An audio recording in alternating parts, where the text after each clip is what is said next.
Hello guys, this is Shiva and welcome to my channel Academic Learners. आज हम start करने वाले हैं क्लास 8 का chapter number 5 coal and petroleum, कोयला और पेट्रोलियम जिसको हिंदी में बोलते हैं। हम स्टार्ट करते हैं, ठीक है।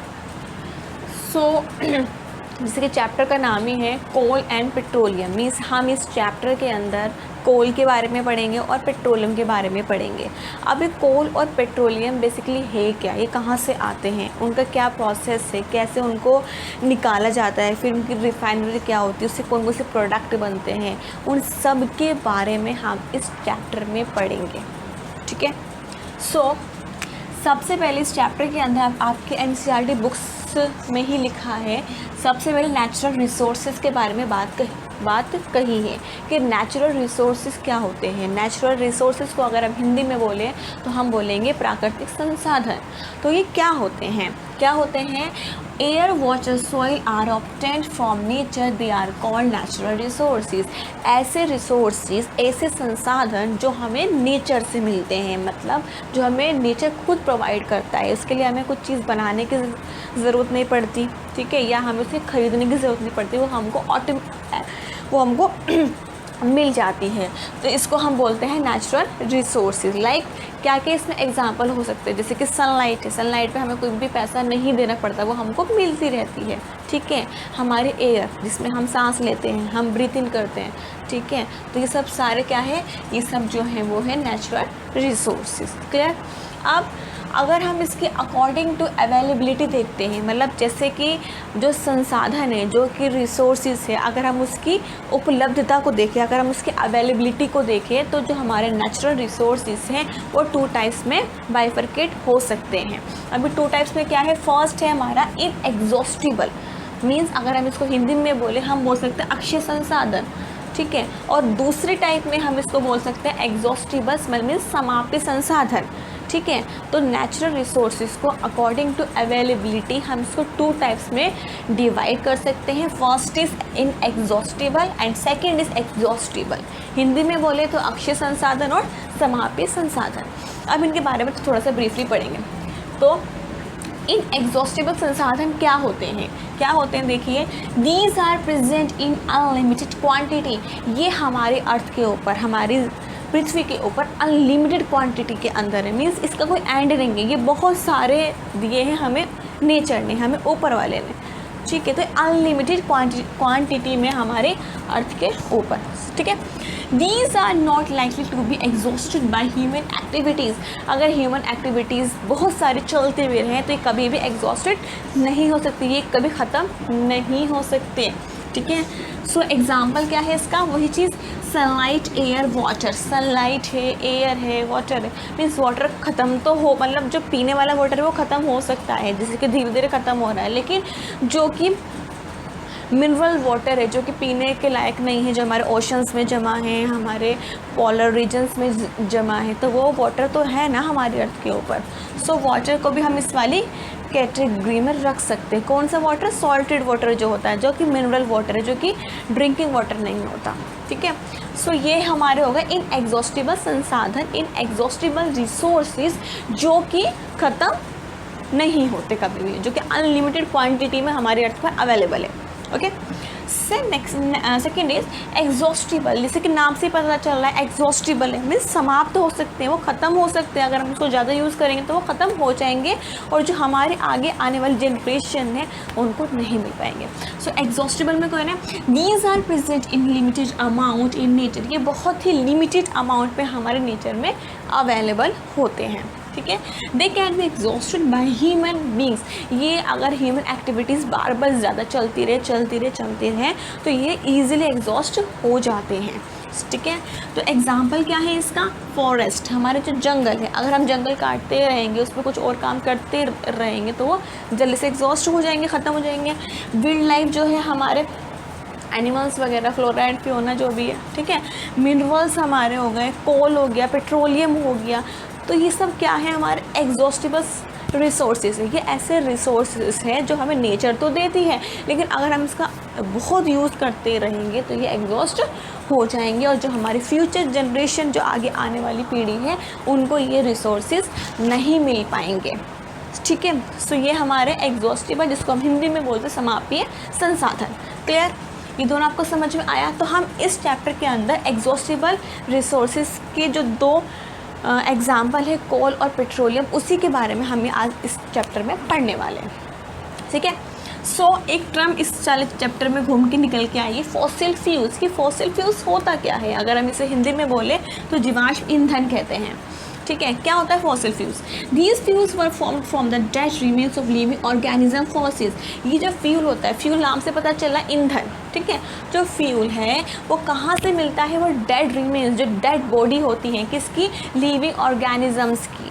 ठीक है, जो भी जानवर वगैरह होते हैं, जो भी उनकी बॉडीज़ होती हैं, और जो कि प्लांट्स वगैरह होते हैं, उनकी बॉडीज़ जब वो ज़मीन के अंदर, जो वो अर्थ, वो जो सॉइल उसके अंदर दब जाती है, तो उनके अंदर केमिकल रिएक्शन होती है। उस केमिकल रिएक्शन से कुछ फ्यूल्स बन जाते हैं, जिनको फॉसिल फ्यूल्स कहते हैं। So these are all known as fossil fuels. इसलिए इनको फॉसिल फ्यूल बोलते हैं, बिकॉज ये किससे बनते हैं? लिविंग ऑर्गेनिज्म की डेड बॉडी से बनते हैं, इसलिए इनको हम फॉसिल फ्यूल्स कहते हैं। इसलिए हम इनको जीवाश्म ईंधन बोलते हैं, क्योंकि ये जीवित प्राणियों की बॉडी से बनते हैं। ठीक है। सो इनके एग्जांपल है कोल, कोयला बोलते हैं, पेट्रोलियम और नेचुरल गैस। ये 3-4 इसके एग्जांपल्स हैं जो कि फॉसिल फ्यूल्स कहे जाते हैं। फॉसिल फ्यूल्स के बारे में एक बड़ी जो नॉलेज की बात वो ये है कि इनको बनने में बहुत लाखों करोड़ों साल का टाइम लगता है। ठीक है, क्योंकि जो कोल हम आज यूज़ कर रहे हैं, वो कोल पता नहीं कितने करोड़ों साल पहले बना होगा, तभी हम उसे आज यूज़ कर पा रहे हैं। तो ये जो रिसोर्सेज हैं, ये जो हम इसे फॉसिल फ्यूल्स कहते हैं, ये बहुत ज़्यादा लिमिटेड रिसोर्सेज है और टाइम टेकिंग रिसोर्सेज है। तो इसलिए हम इन रिसोर्सेज का हमें अच्छे से स्मार्टली यूज़ करना चाहिए, ताकि हम आगे आने वाली जनरेशन के लिए भी उसे बचा सकें। अगर हम अंधाधुंध उसका यूज़ करते रहेंगे तो आगे जो हमारी जनरेशन है उनको ये फ्यूल्स नहीं मिल पाएगा। सो अब हम पढ़ेंगे एक एक करके, पहले कोल के बारे में, फिर हम पेट्रोलियम के बारे में पढ़ेंगे। सो सबसे पहले हम पढ़ते हैं कोल के बारे में।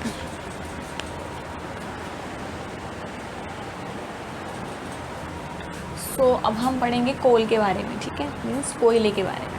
हाँ, सो हम स्टार्ट करते हैं।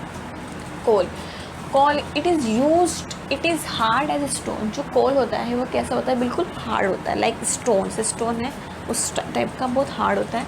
And it's black in colour, और जिसका कलर है बिल्कुल ब्लैक होता है। आपने देखा भी होगा कोल को, तो ठीक है, हमने मतलब नॉर्मल लाइफ में हमने काफ़ी बार कोल को देखा हुआ है, जो कि बिल्कुल ब्लैक होता है। ठीक है, और बिल्कुल हार्ड होता है। ठीक है, अब यूजेस ऑफ कोल। अब कोल के क्या क्या यूजेस हैं, क्या क्या है? Use to cook food. इसका यूज़ जो है वो फूड को कुक करने के लिए होता है, खाने को पकाने के लिए इसका यूज़ किया जाता है। ठीक है, earlier it was use in railway engine to produce steam to run engine. पहले के ज़माने में जब रेल चलती थी तो उसके अंदर, जैसे आजकल तो हमारे जो रेल है वो चलती इलेक्ट्रिसिटी से। ठीक है, बट पहले जो रेल थी वो स्टीम से चलती थी। तो स्टीम बनाता कौन था? कोल। जब कोल को एज अ फ्यूल उस रेल में यूज़ किया, उसके इंजन में यूज़ किया जाता था, तो उसमें से स्टीम प्रोड्यूस होती थी और उस स्टीम से वो इंजन चलता था। ठीक है, तो कोल का यूज़ रेल को चलाने में किया जाता था इन अर्लियर टाइम, पहले के ज़माने में। Used in thermal power plant. इसका जो यूज़ है वो थर्मल पावर प्लांट में होता है। किस लिए? To produce electricity. इससे जो है वो इलेक्ट्रिसिटी प्रोड्यूस होती है, बिजली प्रोड्यूस होती है। ठीक है, अब हम पढ़ेंगे कार्बनाइजेशन। कार्बनाइजेशन क्या होता है? ये एक टर्म है, बहुत इंपॉर्टेंट है। ठीक है, क्या होता है ये? Slow process of conversion of dead vegetation into coal. एक बहुत ही स्लो प्रोसेस है, बहुत ही स्लो प्रोसेस है, जिसके अंदर होता क्या है? कन्वर्जन होता है, मीन्स चेंज होता है। क्या? डेड वेजिटेशन, जो कि डेड प्लांट्स होते हैं। डेड प्लांट्स मीन्स जो कि प्लांट ख़राब हो जाते हैं, बेकार हो जाते हैं, जो कि ज़मीन के अंदर, मिट्टी के अंदर दब जाते हैं, फिर उनके अंदर केमिकल रिएक्शन होती है, तो उसके बाद कार्बन बन जाता है, मीन्स कोल बन जाता है। उस पूरे स्लो प्रोसेस को हम क्या बोलते हैं? कार्बनाइजेशन। तो carbonization is the slow process in which dead vegetation convert into coal, means वो कोल में कन्वर्ट हो जाती है डेड वेजिटेशन। इसको हम बोलते हैं carbonisation. Okay, coal is processed in industry, coal जो है वो इंडस्ट्री में प्रोसेस किया जाता है। जब उसका प्रोसीजर स्टार्ट होता है तो उसमें चूज सम यूज़फुल प्रोडक्ट, कुछ यूज़फुल प्रोडक्ट उसमें से निकल कर आते हैं, जैसे लाइक कोक उसमें से निकल के आता है, कोल तार उसमें से निकल कर आता है, एंड कोल गैस, तीन चीज़ें बेसिकली उसमें से निकल कर आती है, कोक, कोल तार एंड कोल गैस। अब इसके बारे में हम थोड़ा सा जानते हैं, ठीक है। सबसे पहले हम कोक के बारे में पढ़ेंगे। कोक क्या होता है? टफ, ये बहुत ज़्यादा टफ है, ठीक है। पोरस होता है, इसमें से कुछ छोटे इसमें छेद होते हैं, एंड ब्लैक सब्सटेंस, अब बिल्कुल ब्लैक सब्सटेंस होता है ये, ठीक है। It is pure form of carbon, ये कार्बन की प्योर फॉर्म है, कार्बन का ये शुद्ध रूप है, क्या? कोक, ठीक है। It is use in the manufacture of steel, जब स्टील का मैन्युफैक्चर किया जाता है तो उसमें कोक का यूज़ किया जाता है, मतलब स्टील को बनाने में कोक का यूज़ किया जाता है। और इसका यूज़ बहुत सारे मेटल्स को एक्सट्रैक्शन मीन्स उसको निकालने में यूज़ किया जाता है, मेटल्स को बनाने में यूज़ किया जाता है किसका? कोक का। और कोक क्या है? It is pure form of carbon. Next is coal tar के बारे में आपको पता भी होगा कि पहले के ज़माने में जो रोड हमारे होती थी वो कोल तार से बनाई जाती थी, ठीक है। एक ब्लैक कलर होता था लिक्विड सा, उसको सड़क पे, उसको रोड पे डाल देते, उसके बाद वहाँ पे वो रोड बन जाता था। बट आजकल कोल तार यूज़ नहीं किया जाता, ठीक है। क्या यूज़ होता है आज? ये line, these days bitumen a petroleum product, जो कि बिटुमिन है, बिटुमिन का यूज़ किया जाता है सड़क को बनाने में, रोड को बनाने में बिटुमिन का यूज़ किया जाता है, जो कि क्या है? एक पेट्रोलियम प्रोडक्ट है जो कि पेट्रोल से मिलता है, ठीक है। कोल तार तो किससे मिलता है? कोल से। बट पेट्रोलियम से हमें क्या मिलता है? एक बिटुमिन मिलता है, उस बिटुमिन का यूज़ रोड को बनाने में होता है, ठीक है। सो आजकल हम बिटुमिन यूज़ करते हैं, ठीक है। तो हम कहा थे कोल तार। अब कोल तार कैसा होता है? ब्लैक होता है, thick liquid with an unpleasant smell, बहुत ही ज़्यादा ब्लैक कलर का लिक्विड फॉर्म का होता है, और जो उसकी स्मेल होती है वो कैसी होती है? बिल्कुल अनप्लीजेंट, बिल्कुल अजीब सी स्मेल होती है जो कि हमें पसंद नहीं होती, ठीक है। It is mixture of about 200 substances, इसके अंदर कम से कम 200 सब्सटेंसेस का मिक्सचर होता है, ठीक है। It is use as raw material, इसका यूज़ क्या कहाँ पर होता है? इसका जो यूज़ है वो एक रॉ मटेरियल का यूज़ के फॉर्म में होता है। रॉ मटेरियल मीन्स कच्चा पदार्थ, कच्चा माल, to manufacture of many substances like synthetic dyes, drugs, paints, perfume, plastic etcetera. इसका जो यूज़ है एक रॉ मटेरियल के रूप में इसका यूज़ होता है, जो कि बहुत सारी जो चीज़ को मैन्युफैक्चर में इसका यूज़ किया जाता है, बहुत सारी चीज़ें इससे बनाई जाती है। कौन कौन सी? देखिए, इससे हम सिंथेटिक डाइज बनाते हैं, इससे हम ड्रग्स जो कि दवाइयाँ होती हैं उसमें इसका यूज़ होता है, पेंट में इसका यूज़ होता है, परफ्यूम्स में, प्लास्टिक में और एक्सेट्रा बहुत सारी चीज़ें हैं जिसके अंदर हम कोल तार का यूज़ करते हैं एज अ रॉ मटीरियल, ठीक है। सो अब नेक्स्ट छोटा सा इसका हमारा थर्ड है जो इसमें से बनता है कोल गैस। अब हम कोल गैस के बारे में पढ़ेंगे, फिर उसके बाद हम पेट्रोलियम के बारे में पढ़ते हैं।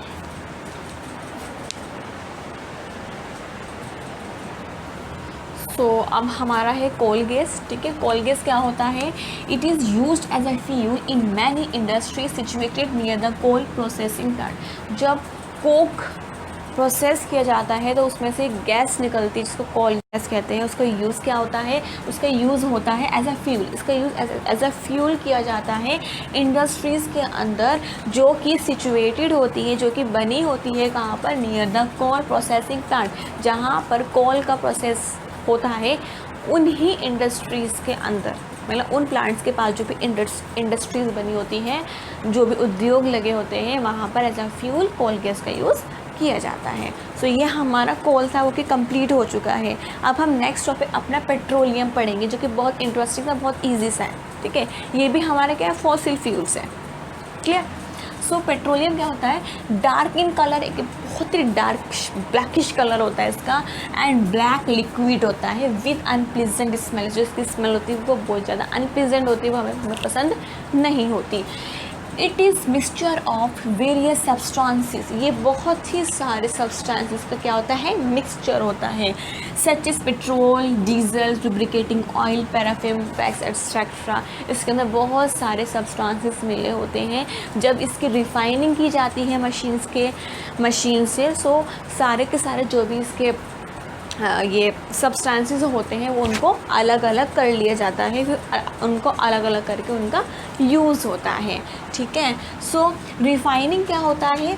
The process of separating the various fractions constituents, या इसको हम सब्सटेंसेस भी कह सकते हैं, ऑफ पेट्रोलियम। मीन्स पेट्रोलियम के सब्सटेंसेस को या फ्रैक्शंस को या कॉन्स्टिट्यूएंट्स को जब एक प्रोसेस के द्वारा अलग अलग किया जाता है, मीन्स जो भी पेट्रोलियम है वो तो मिक्सचर है, उस मिक्सचर के अंदर से मशीन से क्या किया जाता है, उसके सारे सब्सटेंसेस को अलग अलग किया जाता है। जैसे कि उसकी पैराफिन वैक्स को अलग करते हैं, पेट्रोल को अलग करते हैं, डीजल को अलग करते हैं, केरोसिन ऑयल को अलग करते हैं, लुब्रिकेटिंग ऑयल को अलग करते हैं। उन सब ऑयल्स को जब हम अलग अलग कर लेते हैं उस मिक्सचर के अंदर से, सो इट्स कॉल्ड रिफाइनिंग। उसको हम क्या बोलते हैं? रिफाइनिंग, ठीक है। तो रिफाइनिंग इज़ अ प्रोसेस, ये एक प्रोसेस है जो कि क्या करता है, ये एक प्रोसेस है जो कि पेट्रोलियम के सारे सब्सटेंसेस को अलग अलग कर देता है। क्लियर? सो इसके सारे सब्सटेंसेस होते हैं बेसिकली, ठीक है। कौन कौन से होते हैं? पहला नेचुरल गैस। नेचुरल गैस होती है इसके अंदर, जिसको हम एलपीजी भी बोलते हैं, सीएनजी भी बोल देते हैं, ठीक है। तो आज हम एलपीजी के बारे में, ये दोनों जो गैसेस है वो अलग अलग है। एलपीजी अलग है, सीएनजी अलग है। एलपीजी का यूज़ हम घर में यूज़ करते हैं एज अ फ्यूल, पर सीएनजी का यूज़ हम किस में करते हैं? मोटर व्हीकल में एज अ फ्यूल यूज़ किया जाता है। सो अभी हम एलपीजी के बारे में पढ़ते हैं, जिसकी फुल फॉर्म आपको पता होगी, लिक्विड पेट्रोलियम गैस। ओके, सो अब जो नेचुरल गैस है उसका यूज़ क्या होता है? Fuel for home. ये होम के अंदर हमारे घरों में एज अ फ्यूल यूज़ किया जाता है। इसका यूज़ जो है वो ईंधन के रूप में होता है। जो हम एलपीजी सिलेंडर यूज़ करते हैं ना अपने घर के अंदर, सो उस सिलेंडर के अंदर एलपीजी गैस होती है, जो कि हम एक फ्यूल के रूप में अपने घर में, एक ईंधन के रूप में अपने घर में यूज़ करते हैं। सेकेंड है पेट्रोल। पेट्रोल का यूज़ कहाँ होता है? मोटर फ्यूल में होता है, मोटर गाड़ियों में होता है इसका यूज़, ठीक है। बाइक्स में, स्कूटर्स के अंदर, कार्स के अंदर, ठीक है। एविएशन फ्यूल, ये जो है इसका जो पेट्रोल होता है ये एविएशन फ्यूल भी होता है। मीन्स जो हमारे एयरक्राफ्ट होते हैं, जो भी हमारे एरोप्लेन्स होते हैं, हेलीकॉप्टर्स होते हैं, उनके अंदर भी एज अ फ्यूल पेट्रोल का यूज़ किया जाता है। ड्राई क्लीनिंग, जब भी ड्राई क्लीनिंग होती है जिसके अंदर विदाउट सोप और विदाउट वाटर, जब कपड़े पे से स्टैंड्स को हटाया जाता है, धब्बे को हटाया जाता है, तो उसमें हम पेट्रोल का यूज़ करते हैं, ठीक है। उसको हम ड्राई क्लीनिंग बोलते हैं। Next kerosene. कैरोसिन इसको हम मिट्टी का तेल भी कहते हैं सिंपल सी लैंग्वेज के अंदर। तो कैरोसिन का यूज़ कहाँ होता है? फ्यूल फॉर स्टोव, जो स्टोव लोग जलाते हैं उसमें एज अ फ्यूल इसका यूज़ होता है। लैंप में इसका यूज़ होता है। और फॉर जेट एयरक्राफ्ट, जो हमारे जेट एयरक्राफ्ट है, जो हमारे सोल्जर्स, जो हमारे आर्मी जो यूज़ करती है जेट एयरक्राफ्ट, उसमें एज अ फ्यूल कैरोसिन का यूज़ किया जाता है। नेक्स्ट है डीजल। डीजल का यूज़ कहाँ होता है? Fuel for heavy motor vehicle, जो भी हैवी मोटर व्हीकल से लाइक ट्रक्स हो गए हैं, बड़े बड़े ट्रक्स जो होते हैं, बड़े बड़े बसेस जो होती हैं, उसके अंदर डीजल का यूज़ किया जाता है। इलेक्ट्रिक जनरेटर, जो इलेक्ट्रिक जनरेटर है जिसके अंदर से इलेक्ट्रिसिटी, जो कि बिजली है वो प्रोड्यूस होती है, बिजली बनती है, बिजली मतलब उससे बिजली निकलती है, उस जनरेटर को चलाने के लिए एज अ फ्यूल यूज़ हम करते हैं diesel. Okay. Lubricating oil. Lubricating oil आपको पता है, जो भी ऑयल होते हैं, जो भी मशीन के तेल होते हैं वगैरह वगैरह, तो वो जो लुब्रिकेटिंग ऑयल है उसका यूज़ कहाँ होता है? फॉर लुब्रिकेशन में होता है उसका यूज़, ठीक है। फिर है पैराफिन वैक्स। जो पैराफिन वैक्स होती है, जो कि वैक्स होती है जिसको हम मोम भी बोल देते हैं, उसका यूज़ कहाँ होता है? ऑइंटमेंट, जो भी हमारे ऑइंटमेंट्स होते हैं, जो भी हमारे बाम होते हैं, ठीक है। जैसे मान लो हमारे सर में दर्द है या फिर हमारे कहीं चोट लगे तो उसके ऊपर हमें क्रीम लगाते हैं। उस क्रीम के वो जो क्रीम होती है वो पैराफिन वैक्स से बनी होती है, ठीक है। और जो भी ऑइंटमेंट्स होते हैं, जो भी बाम होता है, वो सारे जो भी चीज़ें हैं वो पैराफिन वैक्स से बनी होती हैं। Next candle. जो भी हमारी कैंडल है वो भी पैराफिन वैक्स से बनी होती है। मोमबत्तियाँ जो मोम से बनी होती है, ठीक है। और वैसलीन, जो वैसलीन है वो भी क्या है? पेट्रोलियम जेली है, तो वो भी पैराफिन वैक्स से बनी होती है। Next is bitumen. बिटुमिन के बारे में अभी आपको मैंने बताया था कि रोड बनाने में यूज़ होता है, ठीक है। तो ये हमारा पेट्रोल से निकलता है। तो बिटुमिन का यूज़ पेंट्स में होता है, पेंट के अंदर होता है। और रोड सर्फिंग मीन्स रोड को बनाने में भी बिटुमिन का यूज़ किया जाता है। तो ये सारे जो सब्सटेंसेस थे वो किससे निकल कर आते हैं, वो पेट्रोलियम में से निकल कर आते हैं बाय रिफाइनिंग प्रोसेस। जब रिफाइनिंग प्रोसेस किया जाता है उसके बाद ही ये सारे के सारे सब्सटेंसेस अलग अलग निकल आते हैं, फिर उनका यूज़ अच्छे से अलग अलग रूप में किया जाता है। ठीक है, तो इसी के साथ हमारा जो चैप्टर था, चैप्टर नंबर 5 क्लास 8 साइंस का कोल एंड पेट्रोलियम, वो कंप्लीट होता है। आई होप ये आपको समझ में आया होगा। अगर आपको थोड़ा सा भी कोई डाउट होता है तो आप मेरे से पूछ सकते हो। आप मेरे को कमेंट बॉक्स में पूछ सकते हो कि मैम इसका मतलब क्या था, ये हमें समझ में नहीं आया, फिर मैं आपको डाउट्स क्लियर कर दूँगी। सो जो भी मैं आपको ये नोट्स बनवाती हूँ ये सारे NCERT बुक्स के नोट्स होते हैं जो कि आपके बुक्स में लिखे गए होते हैं, लेकिन हम बुक को रीड करते हैं तो हमें एज अ स्टूडेंट वो समझ में नहीं आते। ठीक है, तो ये सारे अगर पॉइंट्स आप नोट डाउन कॉपी में कर लेंगे तो आपको चैप्टर पढ़ने की ज़रूरत नहीं पड़ेगी। ठीक है, तो सबसे पहले आप चैप्टर को रीड कीजिए, समझ में आता है बहुत अच्छा, समझ में नहीं आता फिर आप इन नोट्स को रीड कीजिए और इसको समझिए। ठीक है, जब आप इस चैप्टर के नोट्स को अच्छे से समझ जाएंगे तो आप इस चैप्टर के जो भी क्वेश्चन आंसर एक्सरसाइज के पीछे दिए होते हैं वो आप उसको अच्छे से अटेंड कर पाएंगे, और जो भी इस चैप्टर से रिलेटेड एग्ज़ाम में क्वेश्चन आएंगे उसका भी आप अच्छे से आंसर्स दे पाएंगे। ठीक है, तो जो भी सारे ये नोट्स हैं आप एक कॉपी में उतार लीजिए, इसको लर्न कर लीजिए। हिंदी मीडियम वाले बच्चे भी इसको कर सकते हैं बिकॉज ये कोई टफ नहीं है। ठीक है, सारे बुक्स के लाइन्स मीन्स बुक्स में से भी हमने बना रखे हैं। सो जो मेन पॉइंट होते थे वो मैं आपको बता देती हूँ कि वो क्या पॉइंट है। ठीक है, और बाकी मैं हिंदी में बोलती हूँ, आपको हिंदी में समझ में आ जाता होगा। ठीक है, so Hindi medium and English medium दोनों ही मीडियम के बच्चे इसको अच्छे से बना सकते हैं। सो आज के लिए इतना ही, मिलते हैं नेक्स्ट वीडियो में, तो तब तक के लिए बाय बाय।